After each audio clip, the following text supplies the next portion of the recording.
What's going on, Jets fans? Welcome into the Jets Report. I'm your host, Patrick Siepman, and coming up on today's show, we got a double dose of great news for you guys as Mason Taylor was getting a lot of love, and then another NFL coach was hyping up Aaron Glenn. We'll break it all down on today's show, but let's start off with Mason Taylor, the second-round pick out of LSU. So an NFL offensive coach was talking about Taylor, and this quote is awesome. He goes, "He's effing awesome. He was my number 2 tight end behind Chicago's Colston Loveland. He's athletic, he's young, 21 years old, and he's got upside in the passing game." And, it's funny after the NFL draft as people start coming out with who they had on their big boards, and it really does seem like there was a split between who people thought was the number 1 tight end between Colston Loveland and Tyler Warren. I was more of a fan of Tyler Warren, but also I was making an argument on a previous show if the Jets were to trade back potentially in the draft, if a team wanted to come up and snag a quarterback, I would have been thrilled if the Jets would have taken a guy like Colston Loveland at like that 12 to 15 range. So he looks to be promising. We obviously know what Tyler Warren is, but I think all three of these guys could potentially be top 12 tight ends in the National Football League. They all three have crazy good potential. I also think all three of these guys can be very effective in the run game, as obviously we know all three of them will be effective in the passing game as well. So we'll break down Mason Taylor here a little bit more in depth in a sec. But before we do so, if you guys could show Mason Taylor some love here on today's show, Born to Be a Jet. Type those 85s, his jersey number, down below in the comments section. Show your second-round rookie some love, and type those 85s down below. All right, so when it comes to Mason Taylor, I think it's fairly obvious, and we all know this.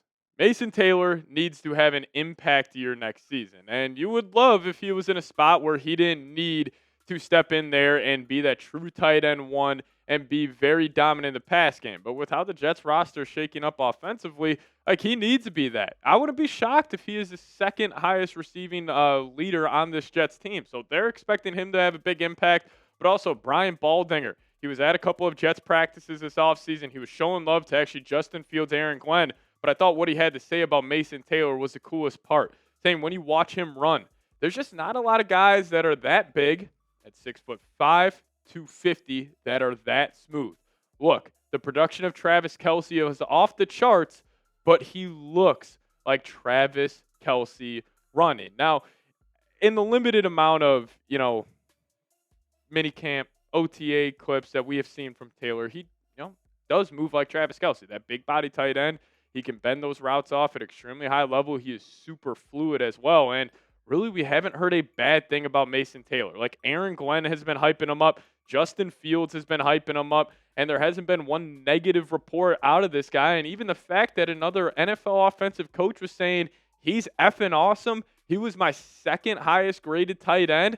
That's a lot of praise considering how stacked this tight end class was. We were talking about it all the time during a pre-draft process. Loveland, Taylor, Warren, all three of these guys could be day one starters in the National Football League, and it's just more praise for Mason Taylor. But also Dane Brugger, one of the best draft analysts in the game, said this on Taylor, saying he is a loose mover, which shows in his route running and at the catch point, and he has the hand-eye coordination to make natural adjustments and finish in traffic. In the run game, he is more of a wall-off blocker than a violent people mover, but his toughness and athleticism at the point of attack help him execute his assignments, especially out in space as a move blocker. Taylor was Mr. Reliable in the LSU offense and can be the same for an NFL team.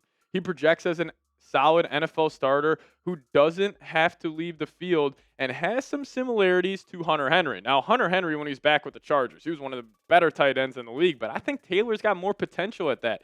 Than that. But also Taylor, there's no doubt he should be the second option in the passing game. And I do think he will be that safety net and that safety blanket because I'm anticipating the Jets to run a lot of read option, a lot of RPOs this season. And sometimes that pass option, the easiest look for Justin Fields, could just be dumping it off to Taylor in the flat. So I could see him maybe, the yards per catch number at the end of the season isn't up there at like 14, 15. Maybe it's around 10 or 11, but he could be a huge high reception guy. And I promise you, when the Jets are in these like 3rd and 4, 3rd and 5, 3rd and 6 situations, yes, Fields will be looking Garrett Wilson's way, but if he's getting bracketed, double teamed, triple teamed, watch out for Mason Taylor with a lot of one-on-one opportunities this season to be very effective. So I'll ask you guys this. Place your bets for me. Over under 750 yards for Mason Taylor. Give me an O for over or give me a U for under. You guys, let me know your thoughts down below in the comment section. Now, it wouldn't be a video here at the Jets Report without showing our new head coach, Aaron Glenn, some love. Again, just more propaganda in this guy being, potentially a culture changer here for the New York Jets. But there's a recent report coming out from ESPN when they were asking a lot of NFL executives what they thought was the biggest offseason addition. And a lot of people said Aaron Glenn for the New York Jets. Obviously, like Ben Johnson, Mike Vrabel, these other guys got a lot of love, but same with Aaron Glenn. And this is what they had to say, this NFL coordinator on Glenn, saying a defensive head coach is going to run the ball with Breece Hall and a dangerous weapon to complement the offense in fields. AG will help the defense be even better too. And I think you can hear like what Jets beat reporters have to say. You can even hear what players have to say, but I also think it hits hard when people in the NFL are already seeing what Aaron Glenn is cooking here in New York. And this is also a reason why you guys subscribe to the channel, because we have been telling you it is going to be a run-first, defensive-minded football team. It's going to feel like an old-school New York Jets team, and that starts with the head coach, Aaron Glenn. Everything he has talked about, dating back to the pre-draft process, at the scouting combine, he has talked about just being a physical, violent football team, and we have seen that come to fruition every single step of the way. Even at OTAs, rookie minicamp a couple of months ago, and minicamp this past month, we have seen that play out there on the practice field. And also Glenn, he's just got this contagious energy about him where I feel like the players show up to practice and they're excited to be around that guy. And I know this is a little thing, and maybe I'm overthinking a little bit, but I love the fact that Aaron Glenn walks up to everybody when they're stretching before practice, and it's just high fives all around. Just that contagious energy, getting that positivity in there, I think is massive, considering also where the Jets were coming from. Was Robert Saleh, Aaron Rodgers, wasn't the best culture there. And, the Jets definitely need to change it, because this is not a fun graphic to show on the screen.